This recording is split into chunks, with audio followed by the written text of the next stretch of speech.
नमस्कार दोस्तों आज के इस वीडियो में हम बात करेंगे कैपरी ग्लोबल के बारे में। यह एक एनबीएफसी है दोस्तों और मोस्टली नॉर्थ इंडिया के स्टेट्स में ऑपरेट करती है। नॉर्थ इंडिया हो गया या सेंट्रल इंडिया हो गया। और अगर इनके हम बिजनेस की बात करें तो इनके पास 4 मेन प्रोडक्ट हैं। एक आपका एमएसएमई लैंडिंग हो गया, होम लोन, गोल्ड लोन और इसके बाद में कंस्ट्रक्शन लोन भी देते हैं। तो अगर इनके नंबर की बात करें, जो अभी Q1 का रिजल्ट आया है तो नंबर बहुत ही अच्छा आया है। 42% से कंपनी ने अपने लोन बुक को ग्रो किया है और इनके पैट में भी मोर देन 100% की ग्रोथ है। अगर मैं कैपरी ग्लोबल के बिजनेस की बात करूं दोस्तों, तो इन्होंने पिछले कुछ सालों में अपने ब्रांचेस को बहुत तेज़ी से एक्सपेंड किया है। आज की डेट में इनके पास मोर देन 1000, अगर मैं एग्जैक्ट नंबर की बात करूं तो 1138 ब्रांचेस हैं इनकी। और इस साल के फाइनेंशियल ईयर में भी इन्होंने 200 से 250 ब्रांच ऐड करने का गाइडेंस दिया हुआ है। अब इनका फोकस मोस्टली साउदर्न इंडिया की तरफ है, जैसे तमिलनाडु, कर्नाटका, उड़ीसा और ये महाराष्ट्र के साइड में। अगर मैं इनके बिजनेस मॉडल में बात करूँ तो किस प्रोडक्ट पे इनका ज़्यादा फोकस है, तो दोस्तों वो इनका गोल्ड लेंडिंग पे है, क्योंकि इन्होंने जो ब्रांचेस भी ऐड करी हैं उसमें मोर देन 800 ब्रांचेस इन्होंने गोल्ड लेंडिंग के लिए स्पेशली ऐड करी हैं। तो अगर हम इनके नंबर्स की बात करें दोस्तों, तो यहाँ पे आप देख सकते हो कि इन्होंने अपने लोन बुक को 42% से ग्रो किया है। इनके अगर हम पैट की बात करें यहाँ पे, तो पैट में भी देख सकते हो ईयर ऑन ईयर बेसिस पे 131% की ग्रोथ है यहाँ पे। इनका कॉस्ट टू इनकम भी पिछले साल अगर देखेंगे तो 64% का कॉस्ट टू इनकम था और आज की डेट में ये इंप्रूव होकर 46.5 पे है। इनका जो एनपीए है वो भी काफी स्टेबल है, इतना ज्यादा एनपीए नहीं है। तो एनपीए की हम बात करें तो पिछले साल 1.2% था और इस साल देखेंगे तो यहाँ पे 1.11% पे है इनका एनपीए। और इनका आरओए का नंबर भी ऊपर की डायरेक्शन में जा रहा है।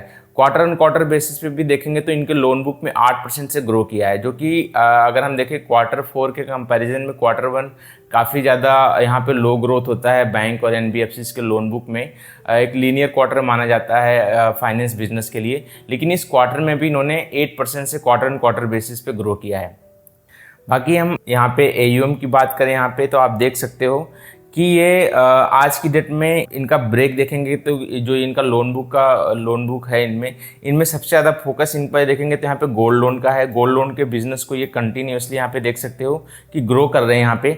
और बाद में आप देख सकते हो कि बाकी जो सेगमेंट है इनका बिजनेस का, चाहे वो एमएसएमई हो गया, हाउसिंग हो गया और कंस्ट्रक्शन फाइनेंस हो गया और अदर जो लोन देते हैं उसमें देखेंगे तो उस रेट से ग्रोथ नहीं है, बल्कि आप देखेंगे जो अदर लोन देते हैं उसमें एक तरीके से कंपनी ने इस लोन बुक को डीग्रो किया है। बाद में अगर हम यहाँ पे इनका परसेंटेज वाइज देखेंगे तो आप देख सकते हो कि आज की डेट में टोटल लोन बुक का 36% जो है वो गोल्ड लेंडिंग है इनका। बाकी आप देख सकते हो कि यहाँ पे परसेंटेज वाइज इन्होंने सारे जो इनका पूरा एसेट्स है, जो लोन बुक है उसका एक स्प्लिट दिया हुआ कि कितना परसेंट कौन सा लोन है इनका। अगर हम इन पे यहाँ पे देखें तो ये एक्चुअली को लेंडिंग भी बैंक के साथ मिलके लोन देते हैं। यहाँ पे आप देख सकते हो तो परसेंटेज वाइज भी इन्होंने स्प्लिट करके दिखाया है कि कितना ये जो है कि गोल्ड लोन देते हैं को लेंडिंग में, कितना परसेंट जो ये हाउसिंग लोन देते हैं, एमएसएमई देते हैं, सारा डेटा यहाँ पे आप देख सकते हो। और अगर इनका खुद के बिजनेस की बात करो, जो ये खुद से लोन देते हैं उसमें भी आप देख सकते हो कि ज़्यादा करके ये जो है कि मेजॉरिटी जो लोन होता है ये गोल्ड लोन में ही फोकस करते हैं। बाकी अगर हम यहाँ पे देखें तो दोस्तों आज की डेट में जो एवरेज टिकट साइज है उसके बारे में इस स्लाइड में इन्होंने बात करी है कि एवरेज टिकट साइज ये गोल्ड लोन में कितने अमाउंट का देते हैं। और जो लोन टू वैल्यू यानी अगर जो गोल्ड लेके कस्टमर इनके पास आ रहा है उसका कितना वैल्यू ये लोन देते हैं, तो यहाँ पे आप देख सकते हो कि 71% टोटल गोल्ड का जो वैल्यू होता है उसका 70% ये लोन देते हैं। टोटल नंबर ऑफ कस्टमर कितने हैं, टोटल ये अकाउंट्स जो है यहाँ पे ये बताता है कि टोटल नंबर ऑफ कस्टमर आज की डेट में कितना इनके पास है जो एक्टिव हैं, जो इनसे गोल्ड लोन ले चुके हैं आज की डेट में। इनका जियोग्राफिकल यहाँ पे डिस्ट्रीब्यूशन दिखाया कि कौन से स्टेट में कितना परसेंट इनका फोकस है इनके बिजनेस का। अगर हम नीचे यहाँ पे स्क्रॉल करके देखें तो सेम चीज़ आप एमएसएमई में भी देख सकते हो कि कितना ज़्यादा ये लोन देते हैं पर कस्टमर। और इसके बाद में जो ये एमएसएमई भी एक तरीके से सिक्योर लोन है इनका, यानी जो कस्टमर अपने बिजनेस के लिए लोन ले रहा है तो वो भी एक तरीके से अपनी प्रॉपर्टी या अपने कुछ प्रॉपर्टीज इनके पास मॉर्गेज रख के वो लोन लेता है, और उस प्रॉपर्टी की वैल्यू का देखेंगे तो 60% अभी देखेंगे तो इंक्रीमेंटली जो लोन दे भी रहे हैं उसमें 55% टोटल जो वैल्यू है प्रॉपर्टी की उसका 55% ही ये लोन देते हैं। उसका भी आप देख सकते हो कि लाइव अकाउंट जो है 31,465 टोटल लाइव कस्टमर हैं इनके, जो आज की डेट में इनसे लोन लेके मतलब जिनका लोन चल रहा है कंपनी के साथ में। यहाँ पे इन्होंने सैलरीड और सेल्फ एम्प्लॉयड का एक स्प्लिट दे रखा है। आप यहाँ पे हाउसिंग लोन का भी सेम डेटा दे सकते हो।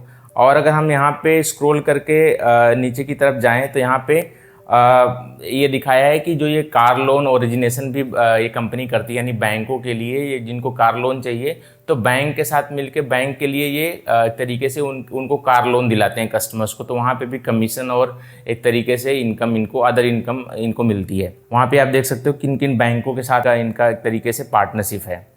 बाकी अगर हम यहाँ पे इनके ब्रांचेस की बात करें दोस्तों, तो आज की डेट में जैसे देख सकते हो आपकी 1138 टोटल नंबर ऑफ ब्रांचेस हैं इनकी, और इस साल भी इन्होंने 200 to 250 ब्रांचेस ऐड करने का एक गाइडेंस दे रखा है।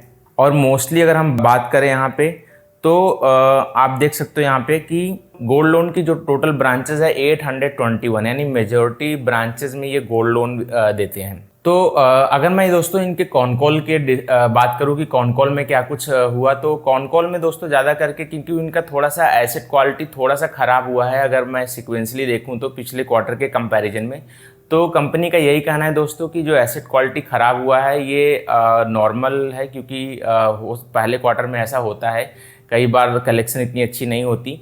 लेकिन उन्होंने बताया कि ये जो कंस्ट्रक्शन फाइनेंस हम करते हैं, ये जो बिल्डर्स को लोन देते हैं, जो ये बिल्डिंग्स वगैरह बनाते हैं, उसमें एक बिल्डर का एक तरीके से एनपीए हो गया है। अब उसमें हमारा पूरा एफर्ट चल रहा है, हम उसको कलेक्शन करने का पूरा ट्राई कर रहे हैं और हम पूरा होपफुल है कि हम उससे कलेक्शन कर लेंगे।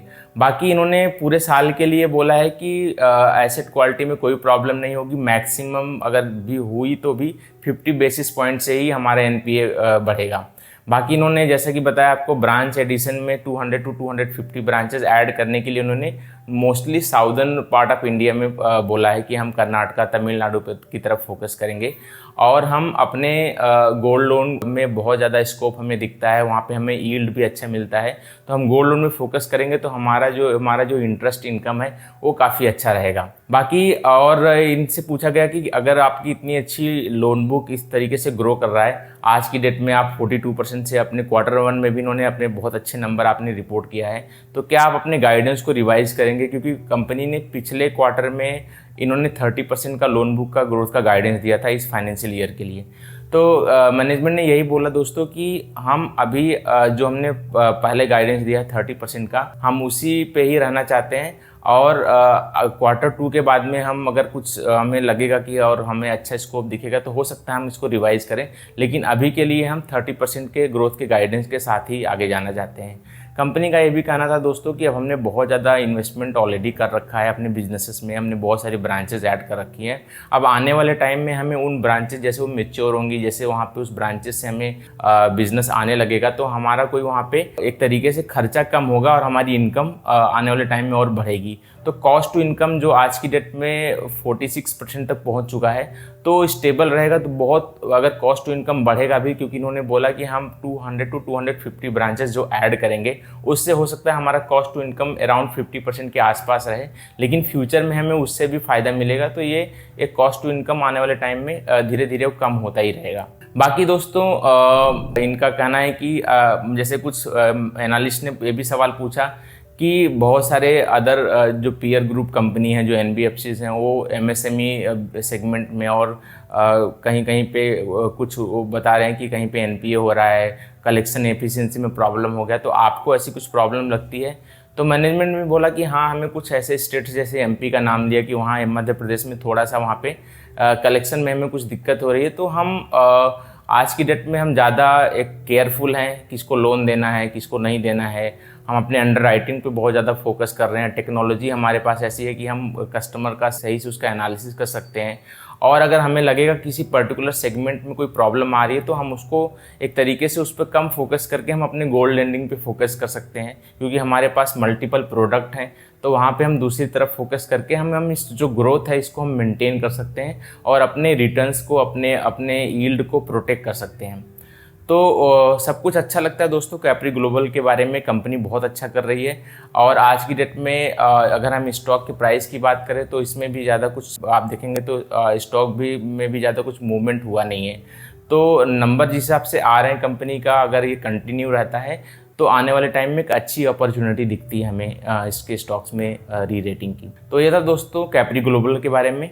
अगर आपको इससे रिलेटेड कोई सवाल है तो आप कमेंट बॉक्स में ज़रूर लिखें। चलिए, बहुत बहुत धन्यवाद आपका।